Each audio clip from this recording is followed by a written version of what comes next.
Click start video. Oh, what? There I am. Hey, Wendy's here. I was just going to text you, but then everything started working. It's a miracle. Hell yeah. Well, welcome to the podcast. Well, thank you. Guess we hit a few bumps in the road before we... Yeah. We actually got very confused about the time change and everything. So it's very confusing. I thought for sure it was 5 hours. And I think for the longest time it was. But apparently you guys stopped doing the time change. Exactly. When did that start?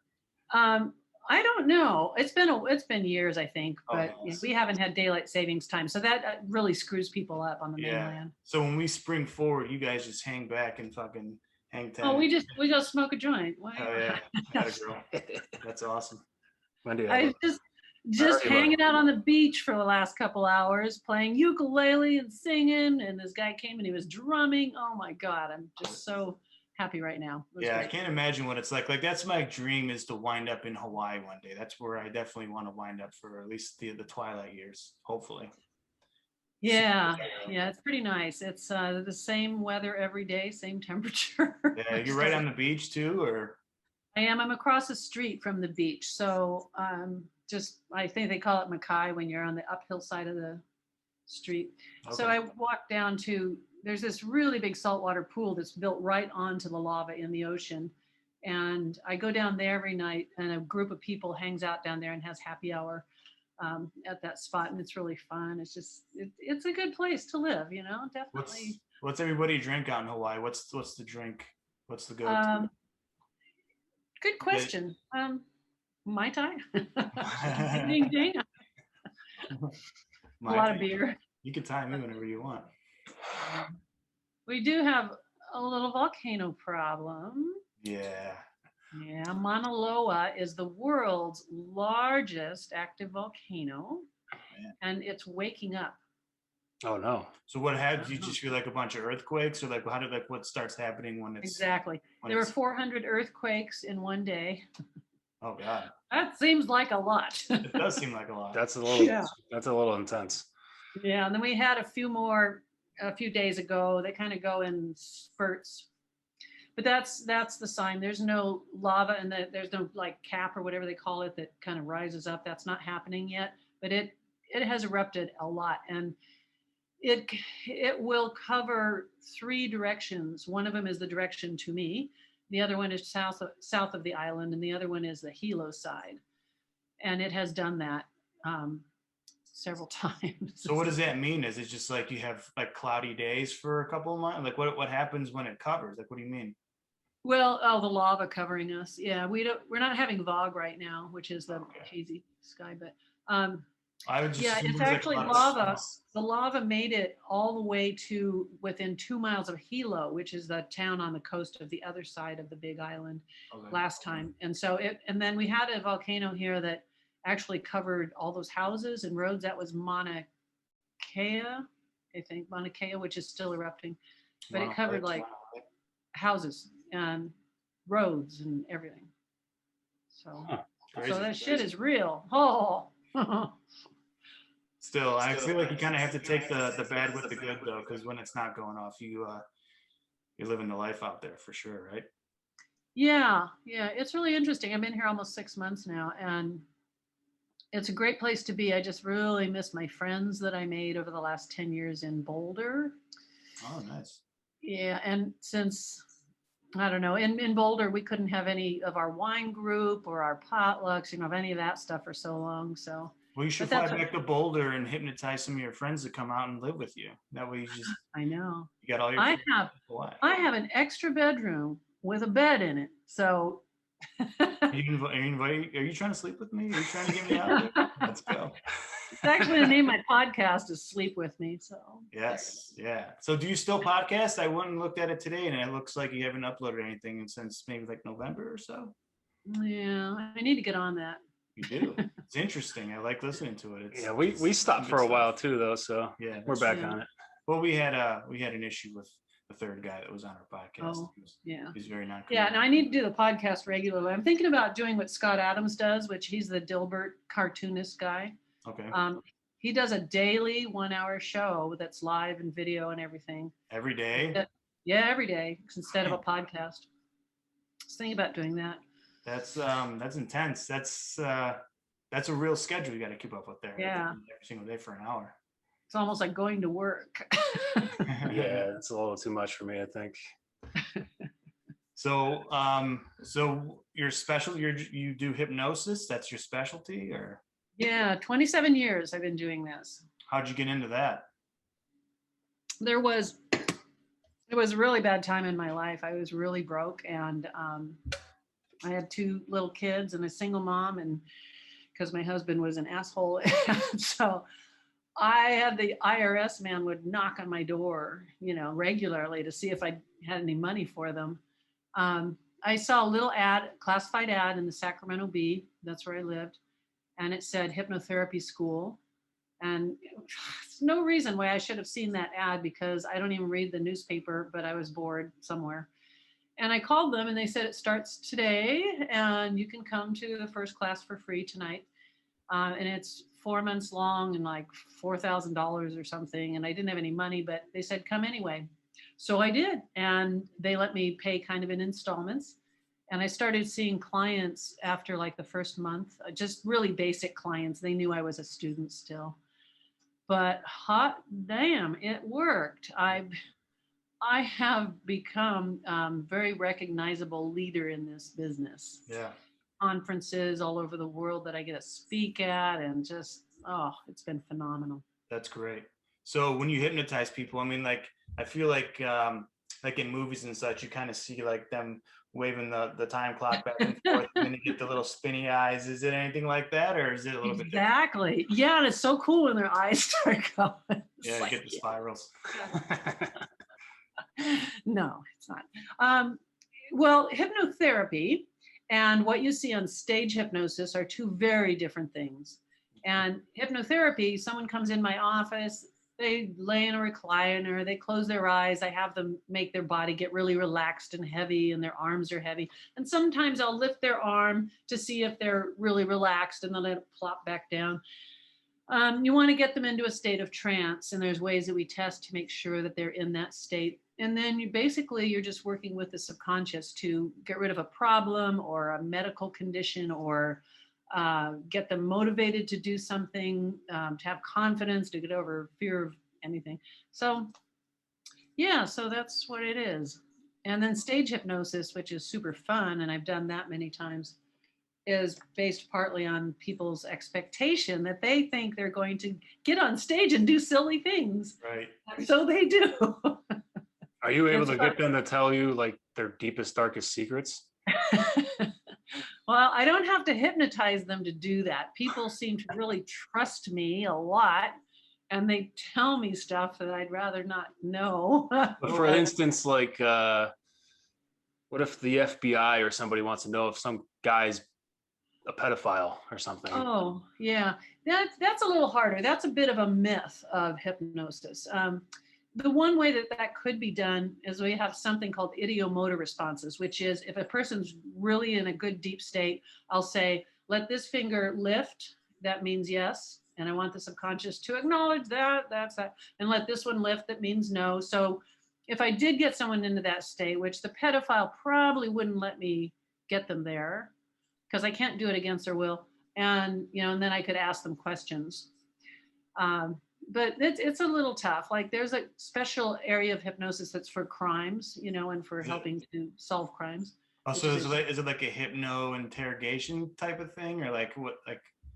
Yeah, it could be. It could be to remember some details of a crime that happened if someone was a witness and it was kind of blacked out, or finding out like where someone was, if it was true or not, or if they're, have an alibi. Pretty weird. Though there was one guy that came to see me because he was a pedophile. Oh my gosh. Whew. Was your job to get the pedophile out of him, like to extract, do like a pedophile exorcism? That's what I did.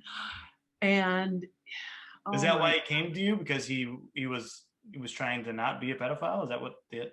Yeah. And he was very open about the whole thing. And Oh, and it was such a turnoff. I just didn't even want to be in the same room with him. Yeah. But he says, well, if I go to events with my family, there's little kids there, and then I have all these feelings and these thoughts.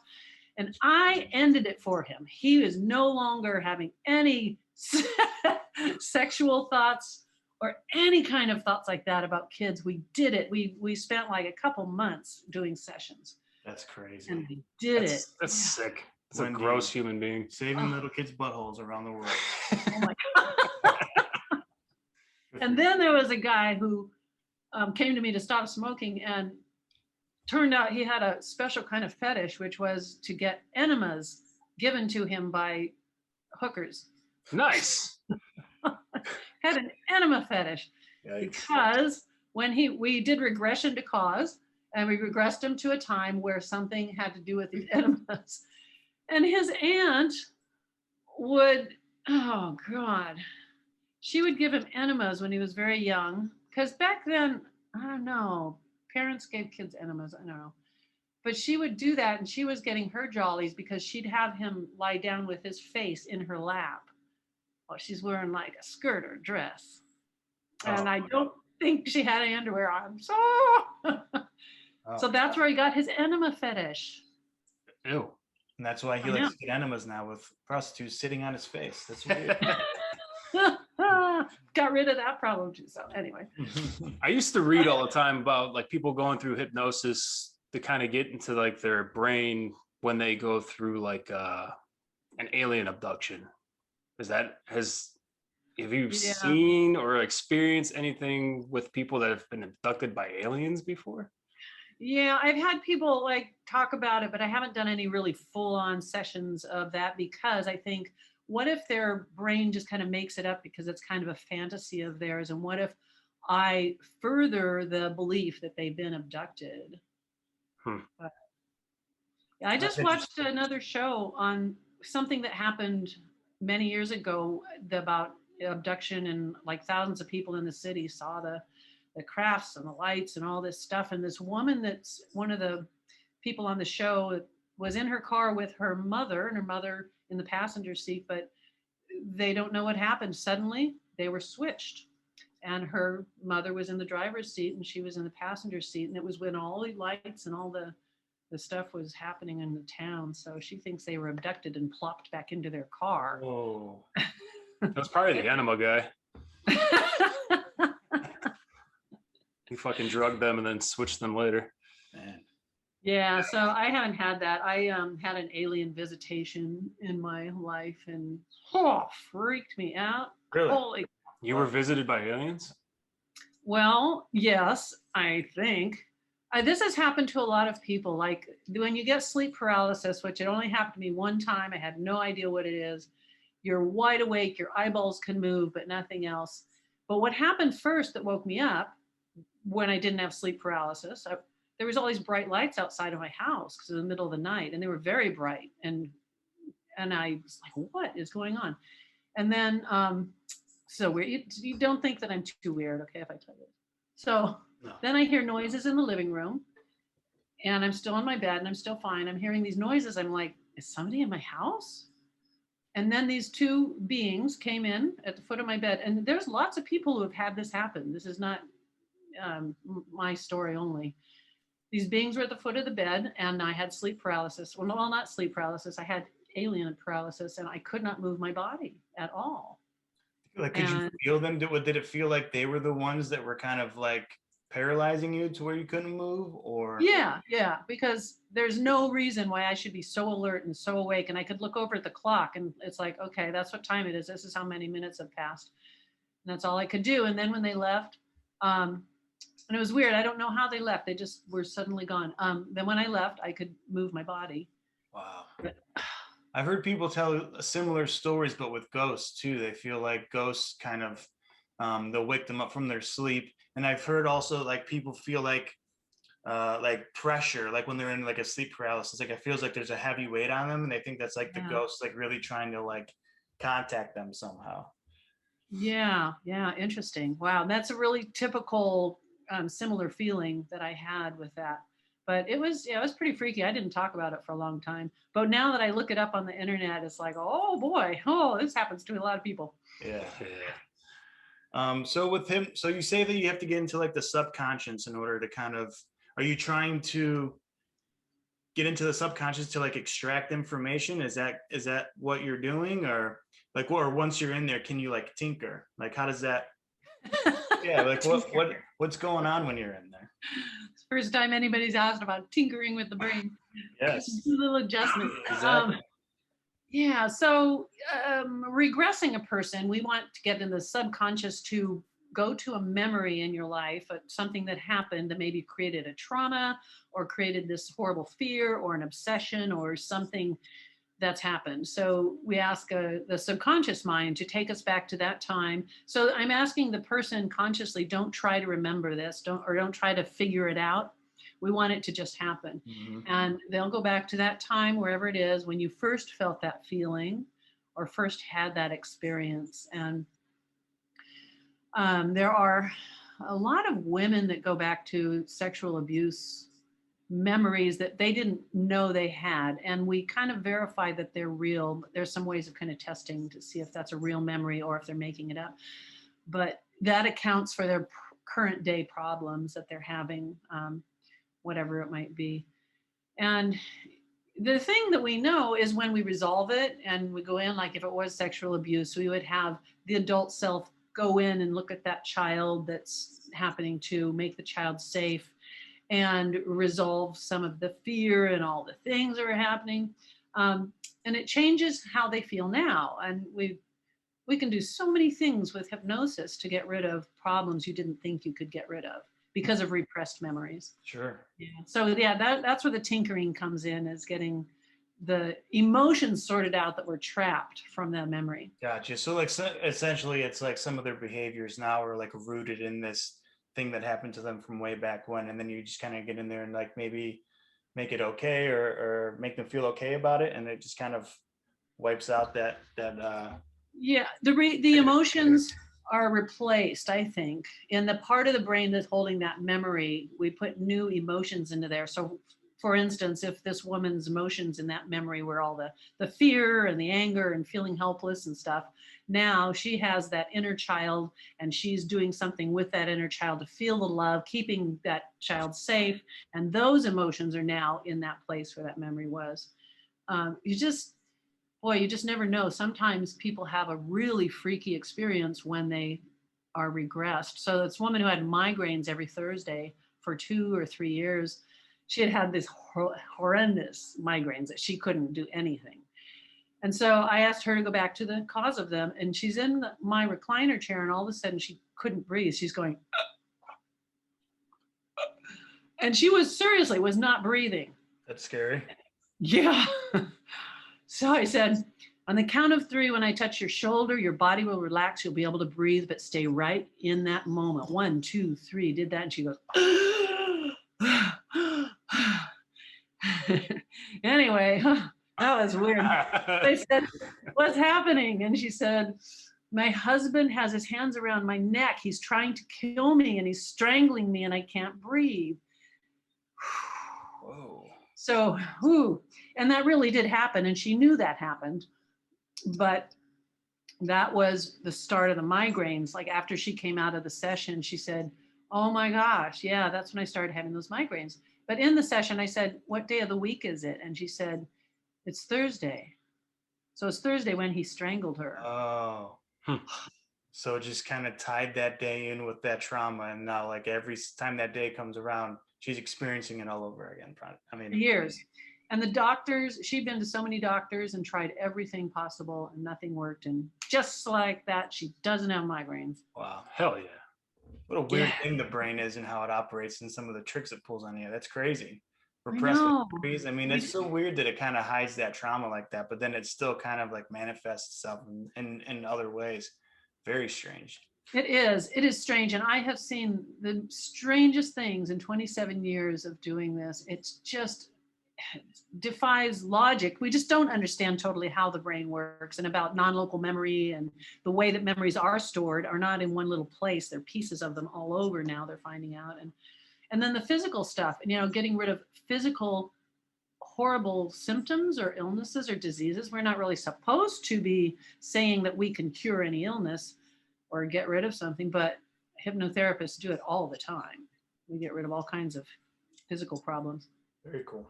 I'm gonna go back to outer space real quick.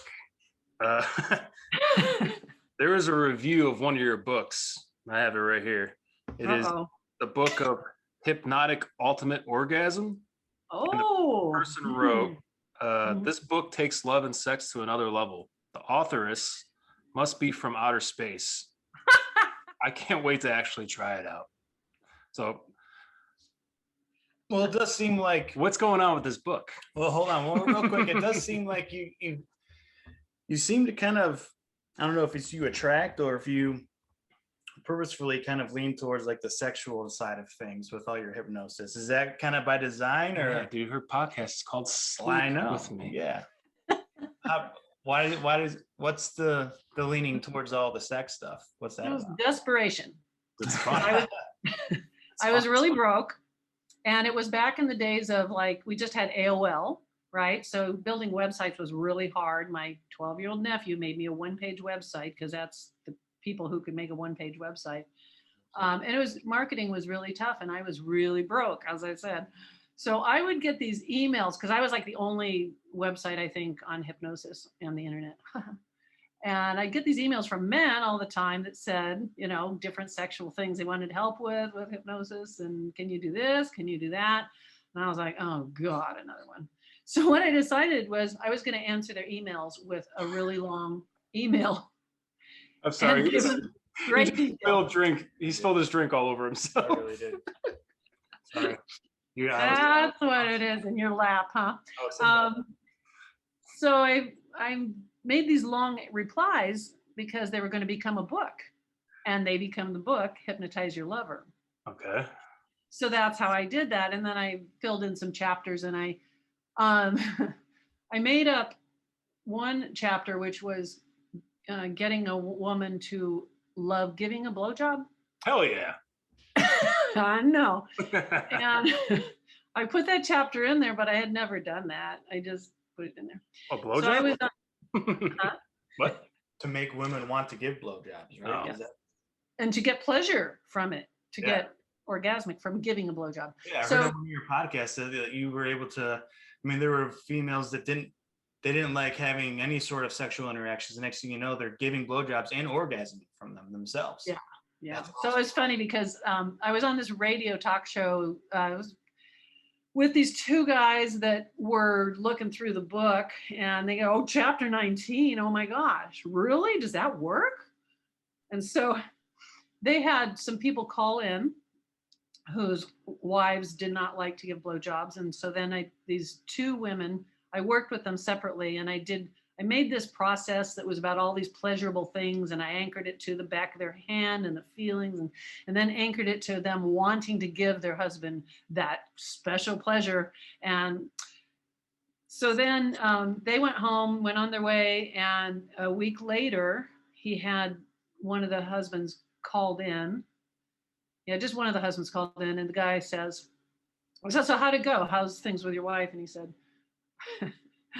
well, I got to tell you, boys, there's a special token of my appreciation out in the parking lot. There's 2 brand new Corvettes, and the keys are in them. He was just kidding, but he says, that's just my way of saying thank you. Oh, yeah. So his wife came back to see me once more, and she said, well, I really love giving him a blowjob now. And it is definitely, I'm enjoying it too. She says, but we had a fight the other day, and we in the middle of a fight. I had to give him a blowjob because that's just great. That's how you end all arguments. Just fucking. Yeah, I'm going to need you to give a mass hypnosis to all of the females all over the world. I mean, we need to make this a mass appeal thing that needs to happen. Yeah. So anyway, back to the desperation that caused all this. Because I got so many emails from guys about sex stuff, and then made the book, and the book sold really well, and that was all good. And I was starting to make some money, and I made some, they were cassette tapes back then. I made some cassette tapes and had a little duplicator, and, sent them out and sold them from my one-page website. But then there was an email from a man that said, I want to hypnotize women for sex. Money is no object. And nothing on the email identified who it would be from or what country it's from or anything. And I was going to delete it, but then I decided I would kind of, go for it. It was and we had DJ Trump at presidential.com. We have no clue who it was then. We have no clue. But anyway, we emailed several times. He flew me to Europe, where he met me at a big, beautiful hotel to work with him for 5 days. It wasn't about hypnotizing women for sex. It was because he didn't feel worthy, and he just didn't feel like he was connected with the women, and that was some childhood stuff. But he is a member of the ruling family of a country in the Middle East, and he was right when he said money's no object. Oh shit. What the fuck? I know. Was he hot?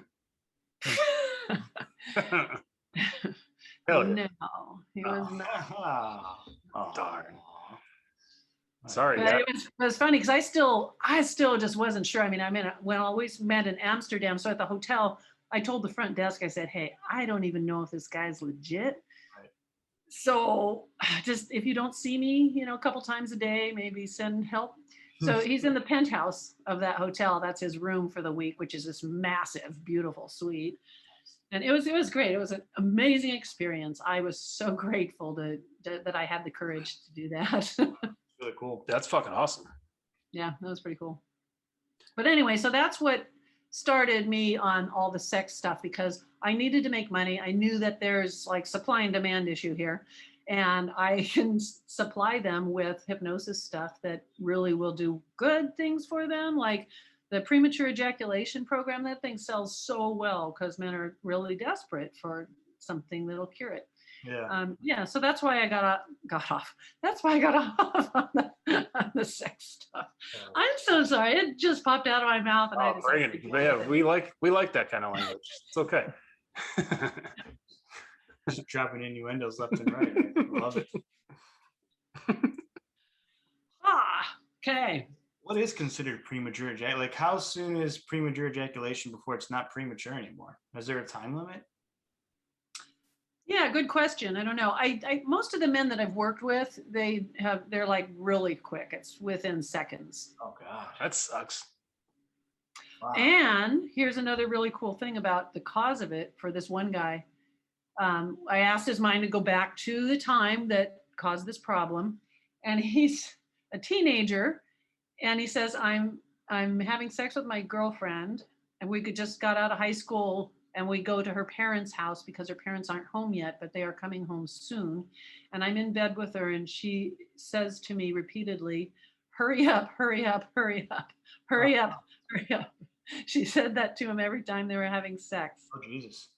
I feel like I would just lose my heart on at that point. I wouldn't come quick. I'd be like, what did he? Stop rushing me.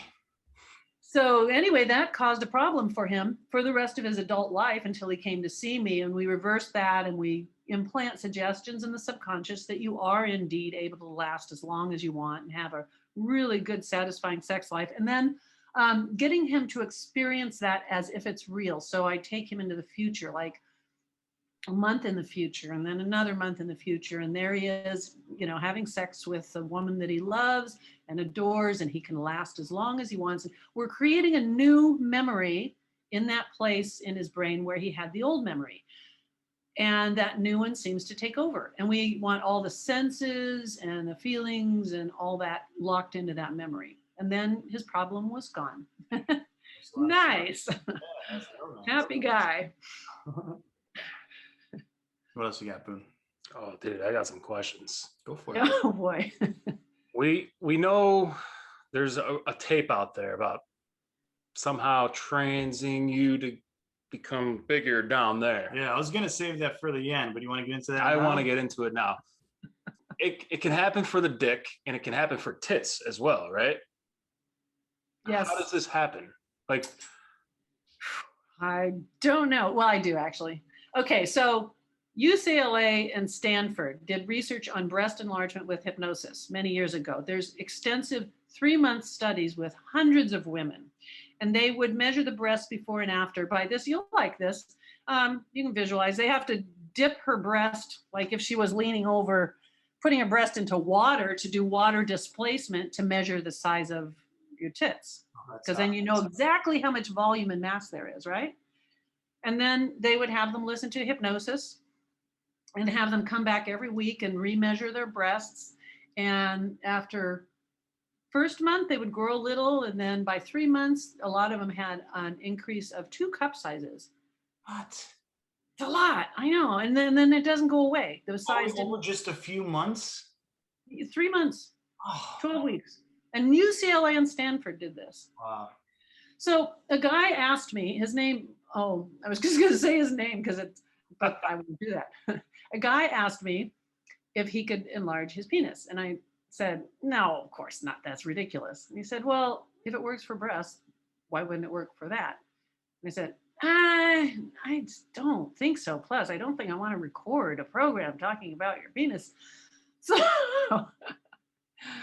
I did. I made him a cassette tape because it was way back in the day. And he was gone on like a business trip or something. So he didn't see his wife for a whole month, but he was listening to the tape during that month. And he said, he kept in touch with me and he emailed and stuff and said, I am growing. It's getting bigger, flaccid and erect. How small was he to start? Did you get into like what size he was at? I didn't ask. No. You don't have before and after pictures? Hell yeah. No. We love before and afters. Oh, woo. I don't know. I'm not a prude, obviously, but I don't know. She's like, just show me the afters. I don't need to see the befores. So after his month of not seeing his wife, and he got back home, did the thing with her, and he emailed me and he says, we had a little trouble getting it in. Wow, got because that. it had grown. Was it the wrong hole? Did you ask at least? No. No, I didn't ask that. And he said the size never went down. It stayed because he kept in touch with me for months and worked. So I made a whole program that it's called Living Large. And I have had so many positive responses from men. It is really interesting that our bodies can do that. That is interesting. Like what happens, like what do you got to say to like? Yeah, while you're in the subconscious. And like we understand now that you're kind of replacing some memories with some positive memories to kind of help with trauma. But what makes a physical body part grow? What do you got to do while you're in there? Yeah. Well, see, what I had been thinking back then was, if we cut ourselves, our brain knows how to grow new cells. Mm-hmm. And even if it's a big area, it knows how to regrow new cells inside of our body, all over the place. Our brain knows how to keep growing hair. Well, sometimes it stops, but I thought, well, if we can heal an area of our body like that, why can't we send a message from the brain to that part of their body to grow? They can do it with breasts. Add to already existing, yeah. Yeah, so part of it is I have a person going down inside their body while they're in trance and slowly going down through their body to the inside of, in this case, their penis. And they're going to see the cells like as if they're, magnified and stimulate is not the right word, but to encourage them to have more growth, however that happens. I don't know. But we would do that. And mostly it's like, if our brain can change all these different things in our body, then why not let it grow something bigger? And it does. I guess. Just the weirdest thing. Is it possible that we can go through this experiment and report back to you? Oh, yeah. I'll hook you up with the program and then you guys will do that. Yeah. How many people have you done this to? Just the one? No, it was my best-selling program for a long time. It still kind of is, but the alcohol freedom program is a little better now. Not saying that we have small penises or anything, but of course not. Yeah, no pics either. I sold this program online for many, many years, and my business got really big, and a lot of men got help from this program. Not just for size, but it's for confidence with sexuality, being more connected as a lover and being more into the experience and not having to worry and stuff. But I would venture to say that, I don't know. I don't know how many we sold. probably millions of men have used my program because it was on there's an enlargement forum that I found that was giving away my whole program to everybody. And it had like, I think they had like 1 million members. Oh, damn. So you missed out on all those sales. That sucks. Fuckers. Yeah. How much is the program? I think it might be $69. Okay. Sure. It should be $69. So $69, and after 3 months, like, can I pick how big I want it to get? Like, is it what if it just doesn't stop growing? What if I accidentally misfire? Then you can send pictures. Okay. What if I accidentally misfire and I make my ear grow instead of my dick? Just have like That'd be so cool. Yeah. Yeah, I don't think there's a danger of it getting too big. I don't think so. But like, here's kind of an explanation as well of something that happened to me that is kind of the reverse problem. So I had a ring stuck on my finger, and it had been stuck on there for a long time, and my finger was really swollen. And every day I'd tug on it and grease it up and ice it, and it wouldn't come off. So we still talking about huh? Nothing, never mind. Oh, it's kind of like penis enlargement in reverse. But anyway, I was going to go drive to the jeweler to get it cut off, the ring, not my finger. All right. And before I did that, I thought, I'm going to go inside my finger and see if I can get it to shrink, you know? And I did that, and I went inside my finger, imaginary, and had it imagine that it was shrinking and it was getting smaller and my finger was going back to normal. So then I did that, got in my car to go to the jeweler, and I stopped at a red light. And while I was at that red light, without even thinking, I just went like this, and the ring came off. It just came right off. Oh shit! So you can hypnotize yourself? You can? Oh yeah, definitely. Really? Yeah. You do it all the time? Yeah, pretty much, to try and get rid of like stupid problems or things that come up, you know, or something I want to be better at. Like if I wanted to get on stage to be a speaker, used to terrify me, and so then I would create this really powerful state, like I'm Tony Robbins, I can do this, I got it, and do that in hypnosis and feel and hear the experience and run out on stage and all these people. And you do that enough and your brain makes a memory that says, you love this. This is really cool. That's crazy. I would have never thought that you could hypnotize yourself. There's no way. Yeah, you can. Is meditation and hypnotizing kind of the same thing or no? It's very similar, because in meditation, a lot of times you're visualizing and you're experiencing sounds and emotions and feelings. Meditation is supposed to be not guided, because once it's guided, it's really more like hypnosis. Okay. So we want to be guided when we're in hypnosis, and we want to have a really specific purpose for what you're doing. So like if I'm being hypnotized, am I gonna, what's the feel like? What was it like? Do you just fall asleep, or do you just like, no, it's awesome. It's awesome. When I went to that class, the first night at that class, after we were done, she had us all lying down on the floor, eyes closed, everything else. And it's a really hard floor, you know, we don't have pillows or anything. So we're lying there, and she does this hypnosis thing with us, and it was pretty basic, but I had this experience that just slayed me. The floor became so soft and so comfortable, and I was in this like room that had these beautiful orange streamers of light and color and feelings, and I was just feeling euphoric. And I had never experienced hypnosis before, but it stuck with me 27 years now, that I remember how good I felt, and that stayed with me for sure. Sweet. That's awesome. Yeah, it's pretty cool. Yeah, people like my work because I have really nice techniques that I've created that help people feel really safe, and they trust me. And there's a lot of bad hypnosis out there on YouTube. That is not people who have had any training, but people really trust my methods. So. Yeah, I feel like I would go to YouTube for a lot of things, but I don't know, hypnosis is one of them. That's maybe a little. So you technically have a superpower. Yes, I do. Look at you. Does anyone ever use their superpower for bad? That you know of? Yeah. Oh, yeah. Okay, so Ross Jeffries, he's the speed seduction hypnotist guy who was pretty famous in the day a while back. So he would teach men how to use hypnosis on women to make them want them sexually. And he would teach them all these different techniques, like verbally, like waking hypnosis. So if I said, I know that you feel like me, that there's just something in you that wants more, and I really want more. And you would go down this path of trying to seduce them. So it's called speed seduction, and you guys should look it up. But it makes men look like idiots.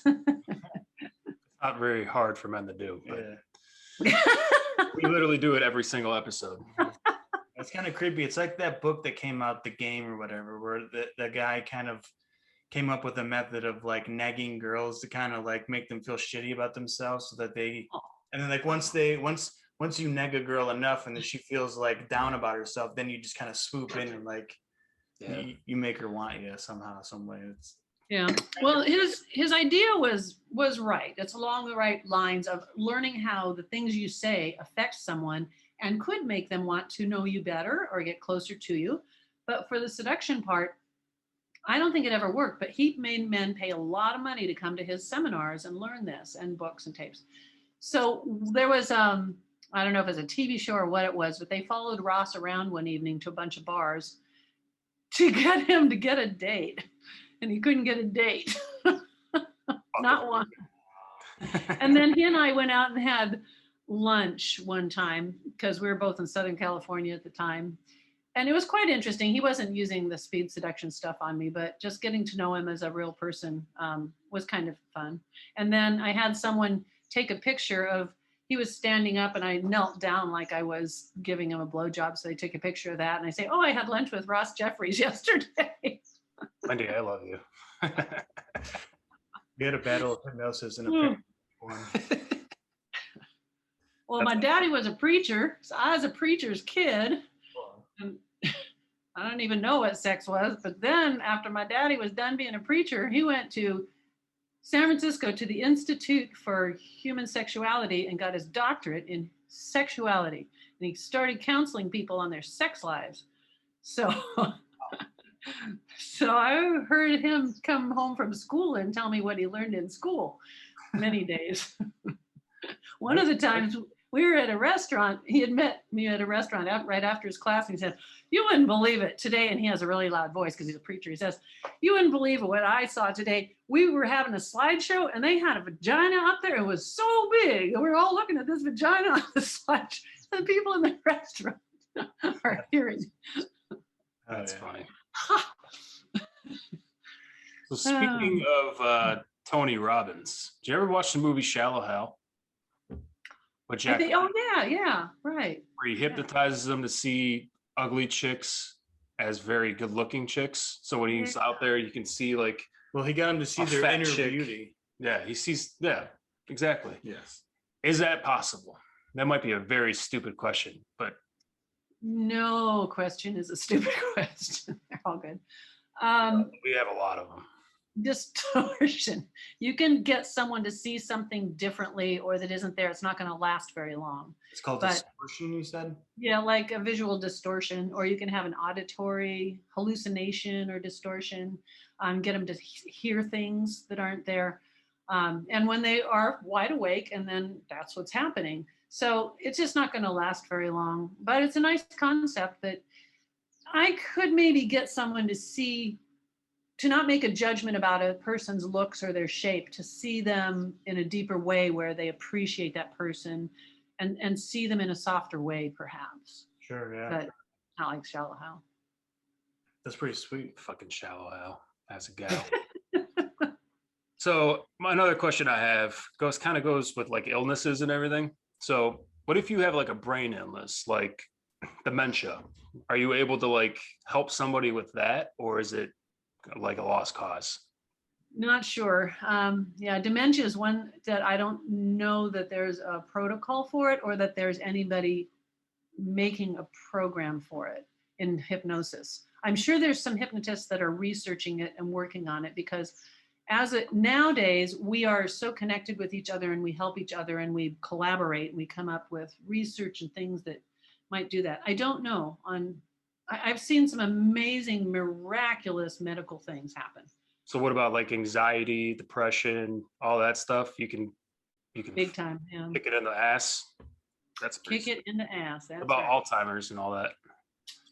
Again, that's along the dementia lines. I don't know. There's some research showing that people who don't get Alzheimer's, who have the gene for it, but they don't get it, it's because a lot of their lifestyle things and also your expectation about your health in the future seems to have a pretty profound effect on not getting Alzheimer's. So thinking about that in terms of hypnosis means I want to take you into your future in hypnosis and have your brain being really sharp, you're really active, you're feeling good, and go 10 years in the future and 15 years, 20 years, and program that in. So when you're thinking about your future, if you've been diagnosed with the gene for it, your brain is thinking, I'm healthy and I'm thriving and I'm feeling great. So some of those things maybe, but it's sure hard to know.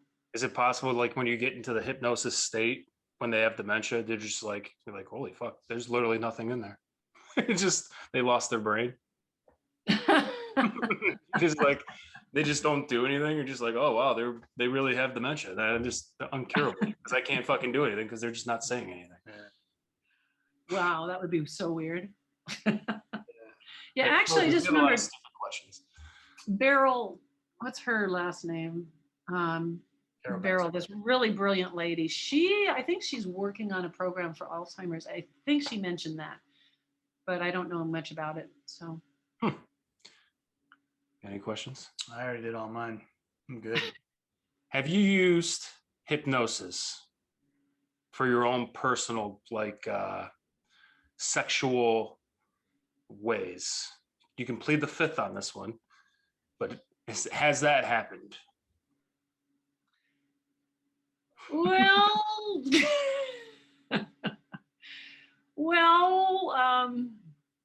like I said, you can plead. Okay, there's a couple of things I can tell you. Well, one is there was this man that I was hooking up with. It was like, I don't know if we were at a conference or where we were, but we were going to do some stuff. And he said, well, I have impotence and I have a hard time getting an erection. So okay, this is really weird, but without hypnotizing him, I created the imagery and the thought of him having a really good, healthy heart on. And it's like about a 15-20 minute process of getting this. And then you actually send it to that person and ask that their subconscious mind accepts it and applies it to their body. And we had sex and he had an erection, bingo, bango, and no problem. Now that's pretty weird, but hell yeah. I feel like a quicker way to get to that point would just to be to blow the guy, right? Maybe just put his little impotence. Right. Not if he can't get one. So this remote seduction and remote influence, this is just phenomenal. And that's basically what I was doing to him, is the process that we would use for remote seduction. And I've experimented with this like many different ways. And the way it started was my brother Tim and I were sitting on a bench at the state fair and we were bored. And so we said, hey, let's see if we can get that guy over there to scratch his balls. So we both imagined our itchy balls with our eyes closed, took some deep breaths, and then sent that energy to him. Yeah. And within probably 1 minute, the guy's going for it. He really was. And so then I did some experiments. There was a guy at a conference who was all the way across the room from me, and I hadn't like met him or talked to him or anything. And I sent this energy of just love and connection and how much we wanted to be together and everything, I just silently while I was sitting in the chair, and I sent it to him, and it's weird because there's a lot of people in this conference room, but somehow our minds know how to do this. So I sent it to him. And for the rest of like the 3 days of this conference, wherever I was, he was within like 8-10 feet of me. Everywhere I went, he was just following me around. It's so weird. And the remote influence, and this is really actually important for everyone to know, and it'll help you in ways in, sexual life, intimacy, stuff like that. I did an experiment in New York at a workshop I was having, and all of the participants were standing up in a circle, about 30 of them, and there were 2 chairs in the middle. We put 2 people in those chairs. So the first 2 that were in those chairs closed their eyes, and on the whiteboard I wrote a roller coaster, and everybody was instructed to feel and hear and experience themselves being on a roller coaster, and then send that to the people in the middle. Each process took about 2 minutes maybe, and then I'd write under that dark alley, and so they did that. And then fast forwarding, the very last one I did, I wrote orgasm, and this was like after 12 sets of these or whatever. And then after each set of 3, I would have the people open their eyes that were in the middle, and I would say, what did you experience? And so like the roller coaster, she says, well, I don't know. It was weird. It was really noisy, and I was going up. I'm in this like seat, and I'm going up, and there's all this clicking sound and stuff. And then the other one says, well, I was falling really fast. I wasn't scared though, because I felt safe, but I was falling really, really fast. Huh. And then the dark alley, the one woman says, I was running from something, but I don't know what it was. My heart was beating really fast, and I was running, and I don't know what I was running from. And the other one says, I was in an alley. I could feel that I was in an alley, but I couldn't see anything, and I was scared, and I didn't know which way to go. Wow. The third one, well, the very last one, because we did about total of these scenarios, like 30 of them. But the last one on the orgasm, oh, and we changed the 2 people in the seats like every 3 scenarios. And the last one, I opened their eyes and I said, what did you experience? And the first woman says, I can't tell you. I can't tell you. I'm sorry, I can't tell you. And I said, well, like what? What'd you feel or think or what? She says, I can't. And then the next woman sitting next to her, I said, what did you experience? And she said, that was an orgasm. So my whole body just tingled and was warm and just, waves of pleasure. She didn't actually have an orgasm, but she had all the feelings of knowing it was orgasm. Sure. So now, why is this important? What you are thinking and feeling about your lover is going to have an effect on him or her. It's going to. I mean, this experiment blew all of our minds. It's like, be careful what kind of thoughts you're having. Are you thinking that, oh God, I don't know if I can, if I'm going to be good enough, or she's going to like me, or what if she, what if I screw up and I'm no good in bed or whatever, I don't know. But instead you want to have the positive feelings that you're sending to your partner or your lover. But this is also effective on using it on children, or on my ex-husband, or on a dog. There was a dog. I was in this big art studio with my friend Bonnie, and her dog was way across the art studio, and I was going, come here. And she says, oh, he won't come over. He's scared of everybody. So while we were talking, I imagined that this dog was over here with his head on my lap, eating milk Boone, and he's all happy. And within probably 3 minutes, this dog comes trotting over and puts his head on my lap. And then I couldn't get him to go away because he was kind of stinky and stuff, but he was just so happy putting his head on my lap. So I said, okay, go sit down now. And he wouldn't. And I said, well, what does he not like? And she says, well, people used to yell at him, the previous owners. And so then I just imagined in my mind that I was yelling at him, and he slunk away, went over there, put his face facing the wall, and I could not get him to look at me again. Wow. Interesting. So superpowers, yeah. And you guys have them too. Just have to start using them. Are you able to hypnotize someone through a computer screen? Yeah. We do Zoom hypnosis all the time. Yeah. We're going to have to reschedule with you, and we're going to have to experiment on T-Bagg. I would love it. Please put me under. Oh. I feel like I mean, maybe you get this all the time. I don't know. I feel like I can't be hypnotized. Yeah, lots of people do. Everybody does. Because they think they've got to lose control, or that they've got to be really susceptible. Everyone is in hypnosis in their lives a lot. We're in trance sometimes just because we're really relaxed, or you get really stressed, and then your body relaxes down and you're back in trance. And if you're in church or like at a rock concert, you know, those things put us in trance. But is it easier to hypnotize someone that's high on like marijuana or no? There's a friend of mine. I feel like they'd be a little more like open to the idea. Yeah, I agree. Well, a friend of mine who's a hypnotherapist did some research with that, and she wrote a book about it. I think the book might still be available, but I didn't read it yet. But she had people smoke pot and then do hypnosis stuff and did experiments to see if it was better or worse. Huh. I didn't you know what the name of the book is? You say it again? What's the name of that book?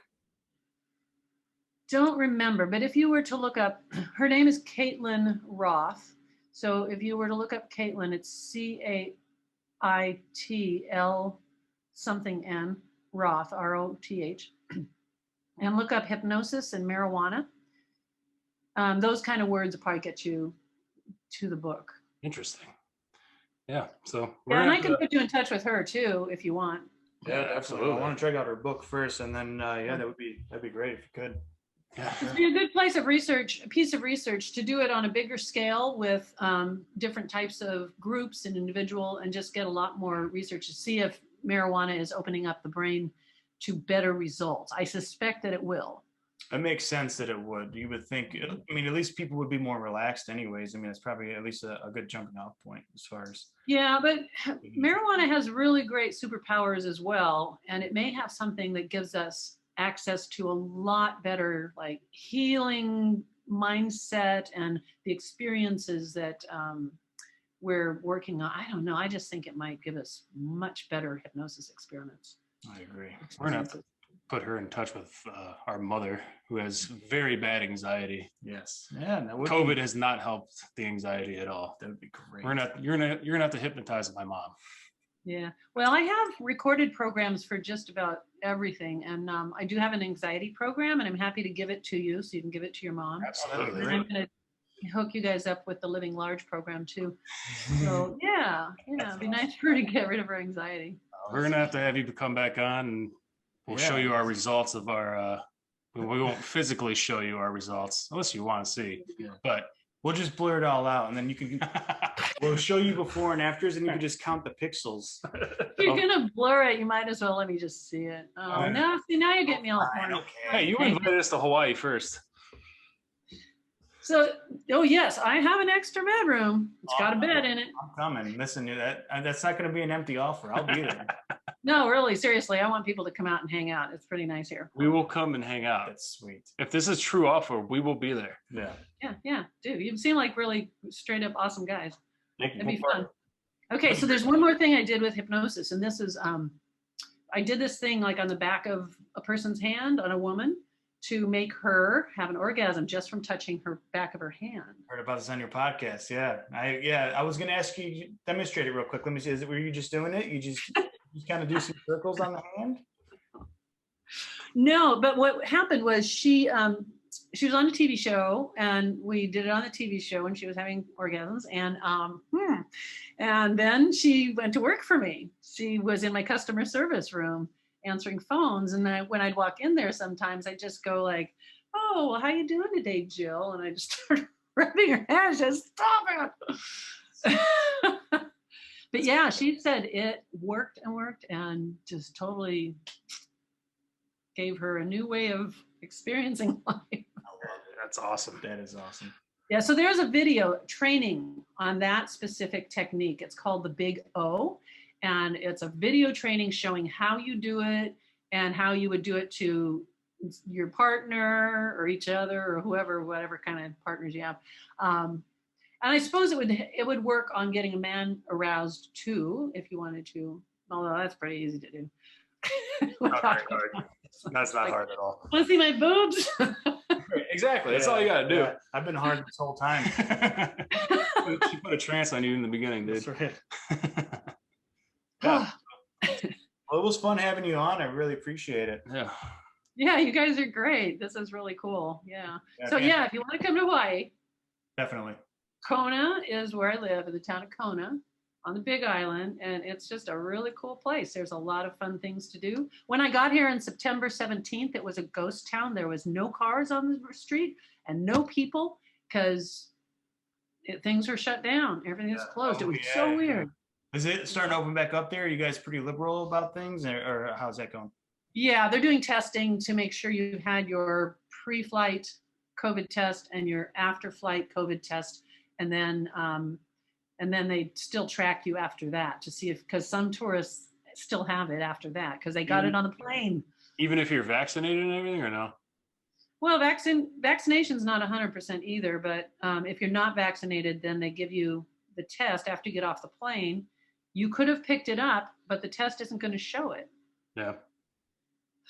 But we're safe here, man. We have so few cases on the Big Island. It's amazing. We are so safe. I have that happy hour group that I go see at this big saltwater pool in the evenings. We hang out watching the waves and smoking some pot. And what was I going to say? I just forgot what I was going to say. I do that all the time. You definitely. What was I saying before that? We gotta hypnotize you right now. You did. How safe it was. I remember. You were saying how safe it was, and that you. Oh, yeah. So we're out there. We do our happy hour. We're not wearing masks. Some of the people hug and stuff. Totally not comfortable quite with that yet, but there's just so few cases that we have more contact with each other, and it makes it feel like real life. And it, after a whole year of this, oh my God. Oh, and I went to Thanksgiving in a house full of people that were not a family unit.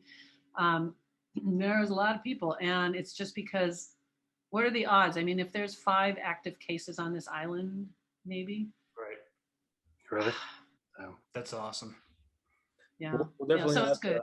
We're definitely going to come down there. You should. We'd have so much fun. I'm coming down before that volcano erupts, so that I want it to erupt while I'm there, so I have an excuse to stay and never come back. You'll be encased in lava. Oops, got a pseudo lava. Yeah, it's pretty cool. And me and the volcano will blow at the same time. It'll be great. Very fun. Yeah, well, you guys are awesome as well. I really enjoyed talking to you, and we'll have you come back on sometime. Yeah, definitely. Sure. I think I have your email address from the Zoom link that you sent. Yeah, so I can send you the goodies. Okay. Awesome. The Adventures of TAofTB. Well, it used to be. It used to be sad. Sal's dead. So now it's just T-Bagg and Boone. Okay. Cool. How long have you been doing this podcast? Since August of last year. Yeah. Oh, good. And you got my number too, so if you need that. Yeah. Okay. Yeah. So now that we got the pre-recording out of the way, you ready to start recording? Very funny. Yeah. All right. Well, we appreciate you coming on. That's awesome. It was a lot of fun. Thank you very much. Yeah, this is great. It was fun. Yeah, I appreciate you guys. All right. Take care. All righty. Bye-bye. Bye. Get out of this. There you go.